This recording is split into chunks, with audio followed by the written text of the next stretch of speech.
While being an observer encompasses mycology, the study of mushrooms, mushrooms only come out at certain times.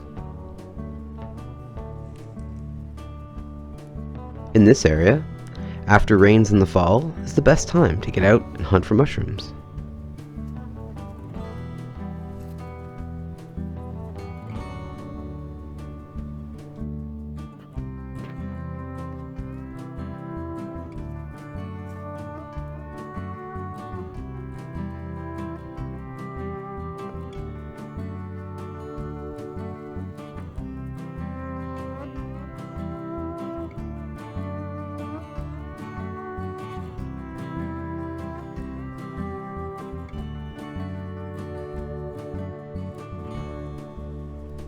I've been out every weekend for the last 3 weeks collecting amazing gourmet mushrooms from different forest types nearby. A big part of mycology is locating the biomes the various species of target mushrooms inhabit.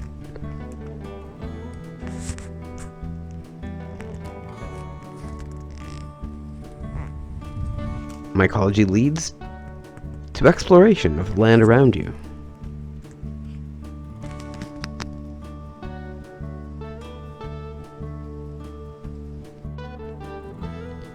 I use Google Earth to look for potential places, and while driving around, I tend to look into the forest canopy by the sides of the road.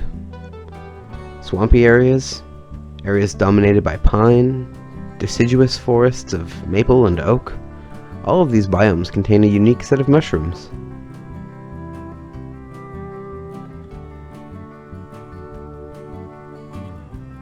Slowly meandering along in these various habitats elicits tremendous joy if you have any traits of the explorer archetype.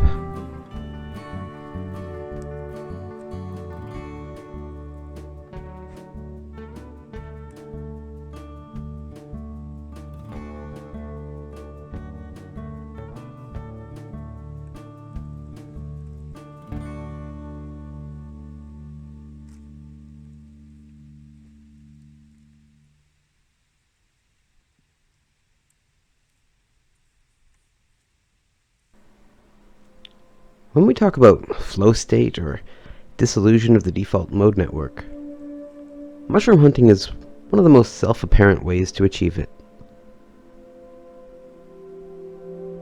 Walking slowly through a bog, spruce forest, grove of maples or oak, or field, your eyes only leave the earth to check each passing tree for signs of polypores or pleurotus.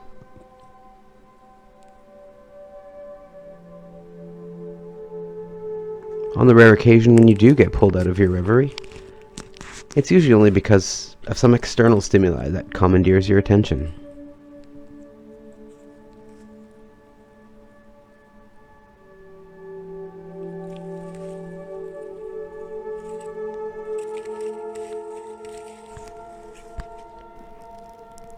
While you're in this mushroom hunting flow state, no other thoughts intrude. There are no thoughts of bills, deadlines, or even the time of day.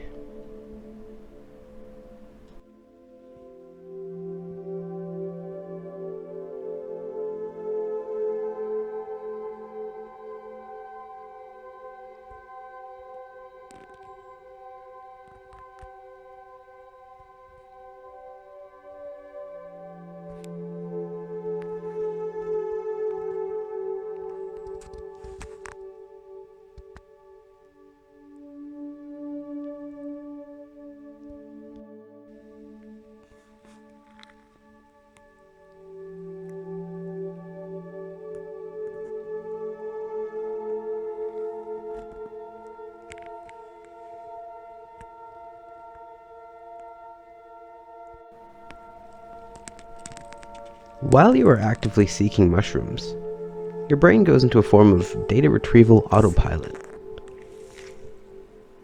Mushroom hunting is really just pattern recognition, tied to a card file database of memories. We search for shapes and colors first, Survey the terrain around us and let the eye be drawn to a shape and a color.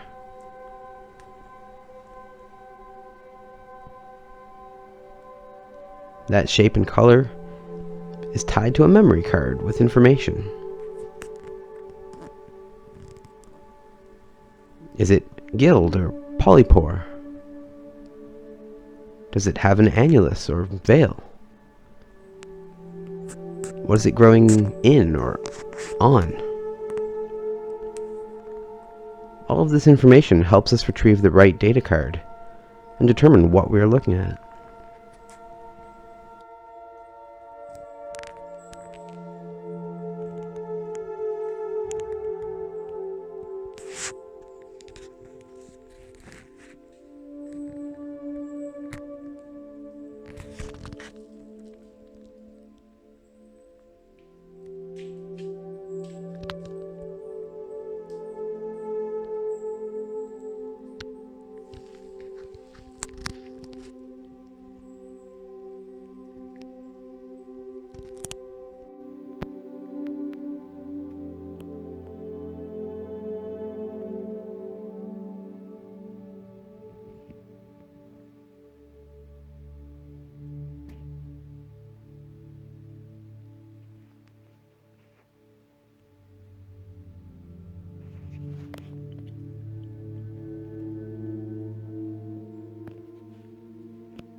Mycophobes are people who are afraid of mushrooms. This fear is usually hereditary. As children, they've been told that mushrooms and toadstools are poison and that you should never go near them. As adults, never having learned otherwise, they continue to cultivate that aversion. If you fear mushrooms, you haven't learned enough about them. If you haven't learned enough about them, your fear is warranted.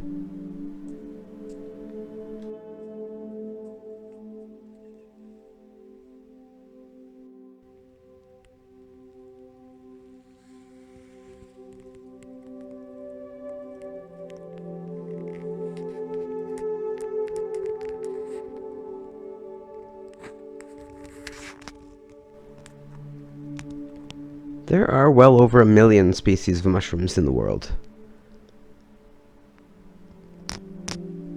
An estimated 5% of them are sought for their edibility.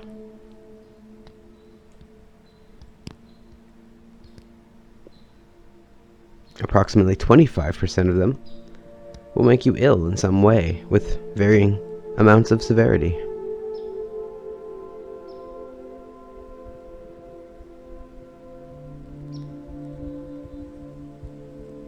One to 2% of these mushrooms is capable of killing you.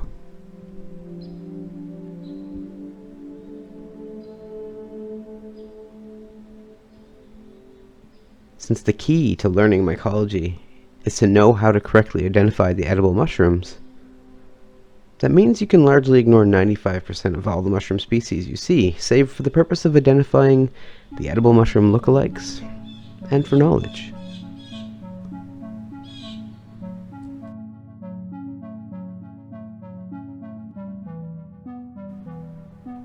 Mycology is rewarding on many levels. As a form of meditation, fall mushroom hunting is paralleled only by deer hunting in its ability to induce flow. The relaxation is potentiated by the sounds of nature and the subtle yoga-like stretching, reaching, and squatting that accompanies the activity.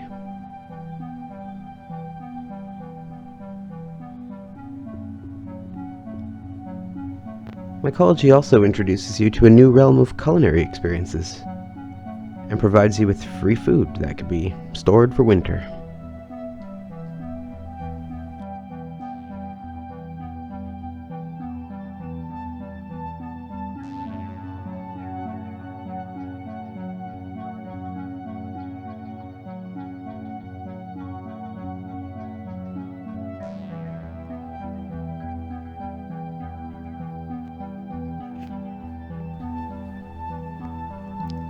The primary goal of mycology is study. It is a discipline where fieldwork is fundamental. It can't only be studied in books and online. Only by combining the searching, collecting, and manipulating of the specimens with active knowledge seeking, either through books, videos, or other experienced mycologists, can you truly begin appreciating the joys of mycology.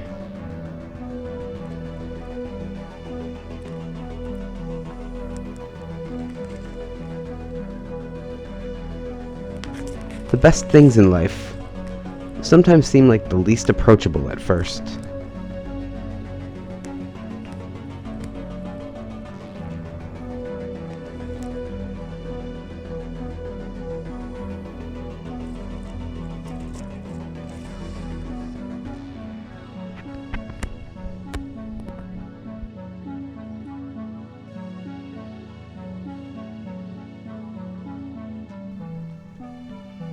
Thanks for watching, everybody. Until next time.